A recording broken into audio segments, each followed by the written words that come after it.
हाँ तो मेरे प्यारे बच्चों, क्या हाल चाल। उम्मीद करते बड़े अच्छे होंगे, स्वस्थ होंगे, मस्त होंगे और बढ़िया से स्टडी कर रहे होंगे। चलिए हम लोग फिर से आगे हैं वोकैब्स याद करने के लिए, और आज हमारा 36वां दिन है और हम लोग 90 डेज चैलेंज पर है। तो मेरे प्यारे बच्चों, अगर आप शुरू से ये सीरीज देख रहे हैं तो बड़ी अच्छी बात है। अगर आप शुरू से ये सीरीज नहीं देख रहे हैं तो एक बार जरूर जाकर के देख लीजिएगा, ताकि जो है आपको अंग्रेजी सीखने में कोई भी दिक्कत ना हो और आप बढ़िया तरीका से अंग्रेजी बोल सको, समझ सको, लिख सको और कहीं पे भी बोल सको। तो चलिए शुरू करते हैं और आपको बताते हैं। अगर आप चैनल पे पहली बार आए हैं तो चैनल को सब्सक्राइब जरूर कर लीजिएगा, और अगर आप इसको याद करना चाहते हैं तो इसको अपने नोटबुक में लिख लीजिएगा। और लिख लेने के बाद सुबह सुबह उठना है और आपको याद करना है। कम से कम 10 वर्ड मीनिंग रोजाना आपको याद करना चाहिए। शुरू करते हैं और आपको बताते हैं, और जिस तरह से मैं आपको पढ़ा देता हूँ ना मेरे दोस्त, उसी तरह से आपको पढ़ना है और बढ़िया तरीके से याद करना है। चलिए शुरू करते हैं। देखिए यहाँ लिखा है ABILITY, इसको कहते हैं एबिलिटी। ठीक है, एबिलिटी पढ़ेंगे। अगर आपको यहाँ पढ़ने में दिक्कत होता है तो आप यहाँ मैं लिख दिया हूँ, यहाँ आप पढ़ सकते हैं। एबिलिटी, एबिलिटी के मतलब जो होता है वो होता है योग्यता। आपकी क्या एबिलिटी है सर, आपकी क्या योग्यता है। ठीक है, तो एबिलिटी का मतलब आप समझ गए। एबिलिटी का मतलब योग्यता होता है। उसके बाद देखिए JUDGEMENT, इसको बोलते हैं जजमेंट। क्या बोलिएगा इसको? जजमेंट। जजमेंट का मतलब होता है निर्णय। आप क्या निर्णय ले रहे हो सर, क्या जजमेंट है ना। तो JUDGEMENT इसको बोलते हैं जजमेंट। ओके, उसके बाद देखिए NUMBER, इसको बोलेंगे नंबर, और यहाँ पे होगा ऑफ। तो नंबर ऑफ, नंबर ऑफ का मतलब होता है ढेर सारे। नंबर ऑफ का मतलब होता है ढेर सारे। ठीक है, उसके बाद देखिए COMMON, इसको बोलते हैं कॉमन। क्या बोलते हैं? कॉमन। कॉमन का मतलब होता है आम। अब कहेंगे ये खाने वाला आम नहीं भैया, खाने वाला आम नहीं है ये कौन सा आम है? बोलते हैं एक खास होता है, एक आम होता है नहीं? तो खास नहीं, आम है नहीं, तो ये कॉमन। ठीक है, कॉमन का मतलब होता है आम। ठीक है, उसके बाद देखिए TEMPORARY, इसको बोलते हैं टेम्पररी।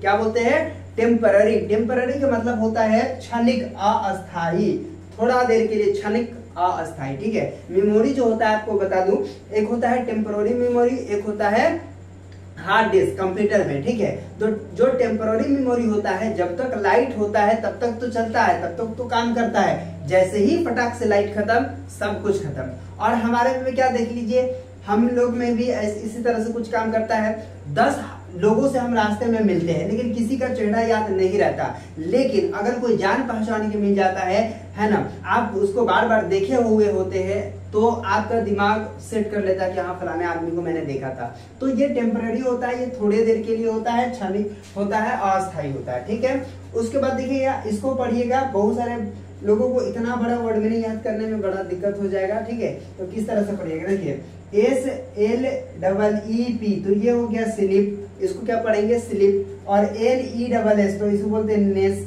तो क्या बोलिएगा आप? स्लिप नेस। और यहाँ पे फिर ये नेस हो गया, NESS, तो क्या हो गया? स्लिप नेस नेस, स्लिप नेस नेस। ठीक है, कितना इजी है। स्लिप नेस नेस, स्लिप नेस नेस का मतलब नींद ना आने की बीमारी, यानी कि अनिद्रा। रात भर अगर आप जागते हो, रात भर अगर आप फोन चलाते हो तो आपको एक बीमारी लग जाएगा जिसको कहते हैं अनिद्रा, जिसको कहते हैं नींद ना आने की बीमारी। तो अगर आप स्टूडेंट है, बढ़िया तरीके से आप पढ़ाई कर रहे हैं, तो कोशिश ये करो कि रात में हम सो जाए और सुबह उठ करके पढ़ना शुरू करें। क्योंकि 1 दिन, 2 दिन, 4 दिन, 5 दिन, 10 दिन, अब 1 साल तक नहीं सो पाओगे, बढ़िया तरीके से नींद नहीं ले पाओगे, तो आप अटेंशन पे नहीं कर पाओगे और आप जो है कंसंट्रेट नहीं कर पाओगे कोई चीज़ों को। इसीलिए आप चीज़ों को समझने के लिए बेहतर नींद जरूर लीजिएगा, ताकि जो है आपको कोई बीमारी ना लग जाए, या स्लीपनेसनेस का बीमारी ना हो जाए। ठीक है, उसके बाद COUPLE, इसको बोलते हैं कपल। कपल के मतलब होता है जोड़ा। कपल के मतलब क्या होता है? जोड़ा होता है। और ये जोड़ा जो हो गया, कपल के मतलब जोड़ा, तो क्या होता है? जैसे 2 लड़का लड़की बोलते हैं ना, क्या कपल है, बड़े अच्छा कपल है नहीं, तो इस तरह से कपल के मतलब जोड़ा होता है। ATTENTION, इसको बोलते हैं अटेंशन। अटेंशन का मतलब होता है ध्यान देना। अटेंशन का मतलब क्या होता है? ध्यान होता है। चलिए फिर से पढ़िएगा। एबिलिटी, एबिलिटी का मतलब होता है योग्यता।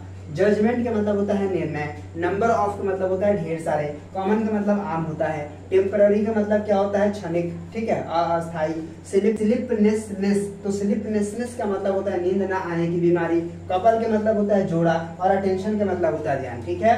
पढ़िए, ability, judgement, number of, common, temporary, sleepiness, couple, attention, ठीक है। तो इस तरह से बड़े ही अच्छे तरीके से आप इसको पढ़ सकते हो, याद कर सकते हो, और उम्मीद करता हूं कि आप समझ गए होंगे। तो चलिए फिर मिलते हैं आपसे एक नए वीडियो में, तब तक के लिए बाय।